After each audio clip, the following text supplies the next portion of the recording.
Okay, so welcome back to this next video in which we are discussing cancer development. Okay, so I've now given the most basic storyline I can possibly give for the development of cancer. Okay, too basic. We're going to come back and refine this and make it more accurate in a moment. Okay, but now what I want to do is just discuss a little bit of terminology that is often used with regards to cancer. Okay, so there are two broad categories of cancer. Okay, one is carcinomas, okay, and the other is sarcomas. Now there are cancers which don't fit into either the category of carcinoma or sarcoma, and we'll come to those in a moment, but most cancers fit into one of these two. So these are the two broad categories of cancer. Okay, now, how do you decide which of these two categories then your cancer goes into? Well, carcinoma refers to a cancer which is of epithelial origin. Okay, so basically the original cell from which the entire cancer stemmed from needs to be an epithelial cell, basically. So what epithelia are there in the body? Well, the epidermis is an epithelium. Okay, so cancers of the epidermis, skin cancer, those are usually carcinomas.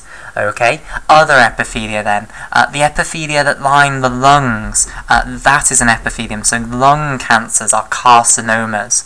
Okay, all of the lining of the gastrointestinal tract, that is an epithelium. Okay, so cancers originating from cells of the lining of the gastrointestinal tract, those are going to be classified as carcinomas. Okay, so you've got colorectal carcinoma is a very famous one. Okay, cancers of the pancreas is an epithelium, as we discussed earlier. It's a massive great gland that is secreting digestive enzymes into the intestine, and therefore this secretory apparatus, it is an epithelium, fundamentally in continuum with the intestinal epithelium. Okay, and pancreatic carcinoma is very, very resistant to treatment. Also, hepatic carcinoma, liver cancer. The liver is an epithelium as well. Okay, other epithelia are, for instance, the epithelia of the reproductive tract, and also the kidneys are an epithelium as well. So the reproductive tract, so specifically the cervix and uterus as well, the lining of the uterus, so reproductive tract, and the prostate would come under that for men as well, and then finally the kidneys is also an epithelium. Okay, again it's continuous with the urinary tract, and the bladder will come in as well.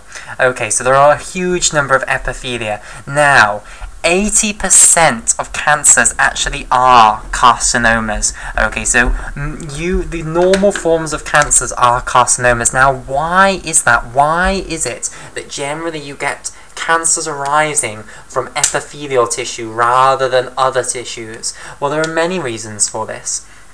Firstly, epithelial tissues usually have the capacity to divide. Okay, you hardly ever hear about things like heart cancer. In fact, have you ever heard of heart cancer? Okay, you do occasionally, but it's not unheard of. Heart cancer isn't unheard of, but it's not a big thing. Okay, now the heart, the cells of the heart, we've said that they have totally no capacity to divide. Okay, now that means two things as far as the development of cancer is concerned.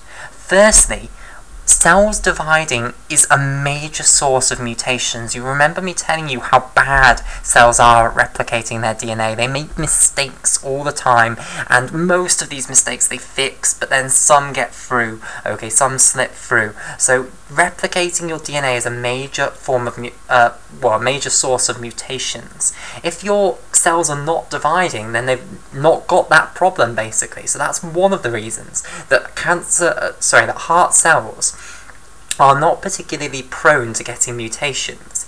In addition, the heart is buried right in the well, it's buried deep in the thoracic cavity, okay? So it's protected from environmental carcinogens, environmental mutagens, such as chemical carcinogens, and also, to an extent, it's protected from radiation.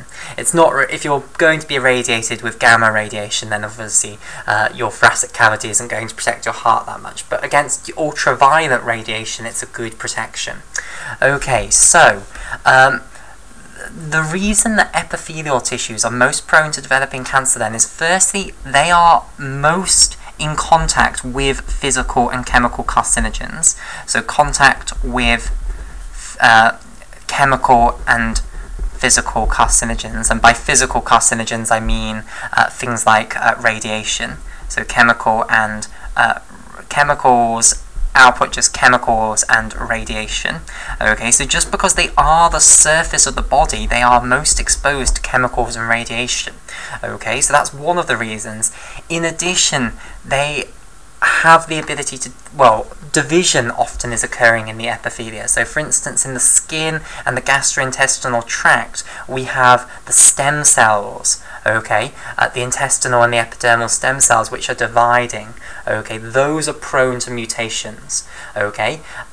In addition, I told you that the epithelia of the lungs, the pancreas, the liver, the reproductive tract, the kidneys, all of these cells have the capacity to divide. They're in that second group of terminally differentiated cells. So division is not a non-thing there. There is some division in those epithelia, okay, replacing the damaged cells and the lost cells, okay.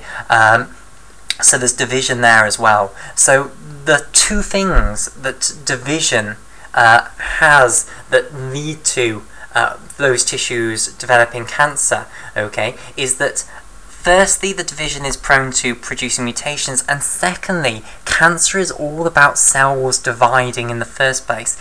If you are a heart cell, you have a huge block on your division, okay? The chance that even if you get some mutation that is going to activate division, that is actually going to cause an activation of division is much lower in a heart cell than it is in an epithelial cell.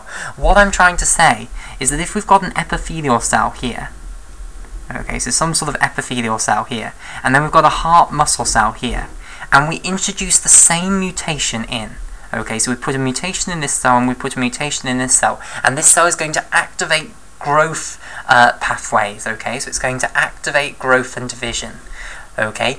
It's much more likely to actually have an effect in the epithelial cell than it is in the heart cell, because the heart cell has many pathways which are blocking it from dividing, okay, very rigorous pathways that stop it from dividing, whereas the epithelial cell has much less of those pathways, okay, because epithelial tissues are more likely to divide than this one.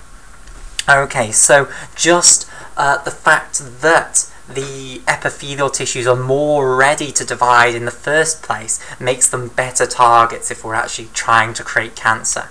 Okay, right, so that's the two reasons that epithelial tissues are particularly prone to becoming cancerous, because they are in contact with chemical carcinogens and radiation, and also because they have division already there, and the two things that does is that it means that mutations are more likely, and secondly it means that the cells are more ready to respond to the mutations when the mutations actually do occur. Okay, so let's now turn our attention to sarcomas, the other second category of cancers. Okay, so sarcomas are cancers arising from muscle and connective tissue.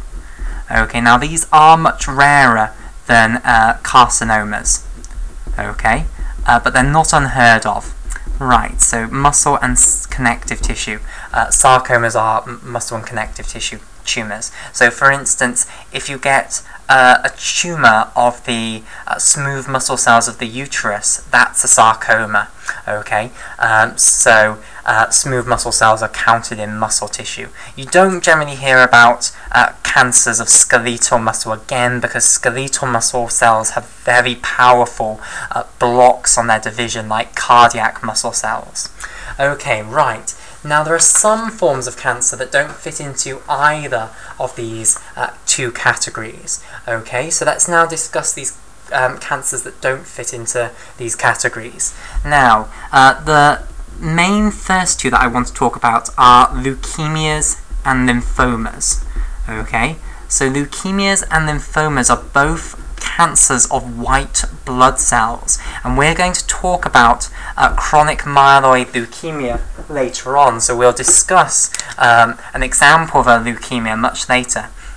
Okay, but what is the difference between a leukemia and a lymphoma? So a leukemia is where you've got a cancer of white blood cells which overproduces white blood cells. Okay, so fundamentally it's overproduction of white blood cells because you've got the overdivision.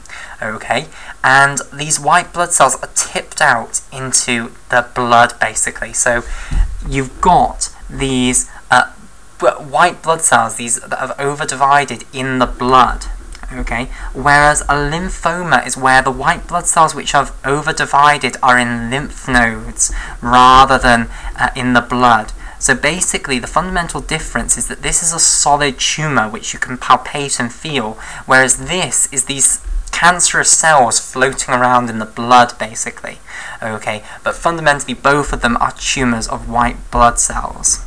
Okay, they occur at different stages along the development of white blood cells, and we'll see the development of white blood cells later on.